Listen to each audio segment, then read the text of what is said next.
ಭೈರತಿ ರಣಗಲ್.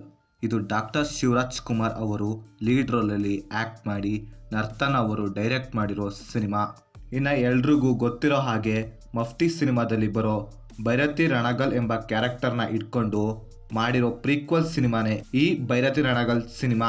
ಇನ್ನು ಸಿನಿಮಾ ಕೊಟ್ಟ ಎಕ್ಸ್ಪೀರಿಯನ್ಸ್ ಹೇಗಿತ್ತು ಅಂತ ಹೇಳೋದಾದರೆ ಚಿಂದಿಯಾಗೈತೆ ಗುರು. ಎರಡೇ ಎರಡು ಆ್ಯಕ್ಷನ್ ಸೀನ್ಸ್ನ ಇಟ್ಕೊಂಡು ಪಕ್ಕಾ ಮಾಸ್ ಮೂವಿ ಕೊಟ್ಟವ್ರೆ. ನಾನಂತೂ ಸಿನಿಮಾನ ಸಿಕ್ಕಾಪಟ್ಟೆ ಎಂಜಾಯ್ ಮಾಡಿದೆ. ಇನ್ನು ಕತೆ ವಿಷಯಕ್ಕೆ ಬಂದರೆ ಮಫ್ತಿ ಸಿನಿಮಾದಲ್ಲಿ ಬರೀ ಭೈರತಿ ರಣಗಲ್ ಹಾಗೆ ಅವನ ಸಾಮ್ರಾಜ್ಯನ ಅಷ್ಟೇ ತೋರಿಸಿದ್ದಾರೆ. ಆದರೆ ಇದರಲ್ಲಿ ರಣಗಲ್ ಸಾಮ್ರಾಜ್ಯ ಸೃಷ್ಟಿಯಾಗಿದ್ದು ಹೇಗೆ, ಹಾಗೆ ಭೈರತಿ ರಣಗಲ್ ಗ್ಯಾಂಗ್ಸ್ಟರ್ ಆಗೋಕ್ಕೂ ಮುಂಚೆ ಇವನು ಏನಾಗಿದ್ದ, ಹಾಗೆ ಇವನು ಗ್ಯಾಂಗ್ಸ್ಟರ್ ಆಗೋಕ್ಕೆ ಕಾರಣ ಏನು ಅಂತ ಇದನ್ನು ಈ ಸಿನಿಮಾದಲ್ಲಿ ಕವರ್ ಮಾಡಿದ್ದಾರೆ.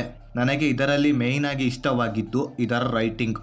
ಎಷ್ಟು ಗ್ರಿಪ್ಪಿಂಗ್ ಆಗಿತ್ತು ಅಂದರೆ ಮಫ್ತಿ ಸಿನಿಮಾದಲ್ಲಿ ಭೈರತಿ ರಣಗಲ್ ಪಾತ್ರಕ್ಕೆ ಪ್ರಾಪರ್ ಎಕ್ಸ್ಪ್ಲನೇಷನ್ ಇರಲಿಲ್ಲ, ಹಾಗೆ ಕೆಲವೊಂದು ಪ್ರಶ್ನೆಗಳು ಕ್ರಿಯೇಟ್ ಆಗಿದ್ವು.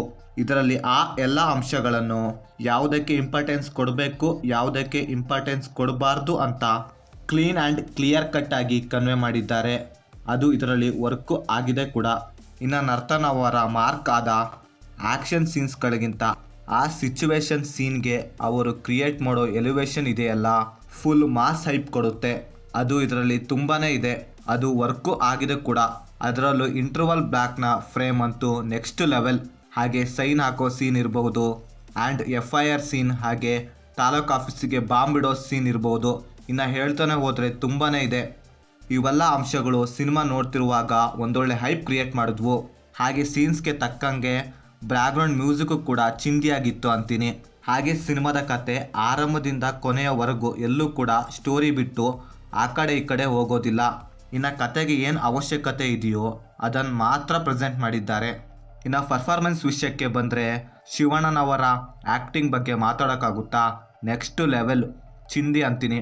ಇನ್ನು ಓವರಾಲ್ ಆಗಿ ಸಿನಿಮಾ ಹೇಗಿದೆ ಅಂತ ಹೇಳೋದಾದರೆ ಇದೊಂದು ಪಕ್ಕ 100% ಪೈಸಾ ವಸೂಲ್ ಮಾಸ್ ಮೂವಿ ಅಂತೀನಿ.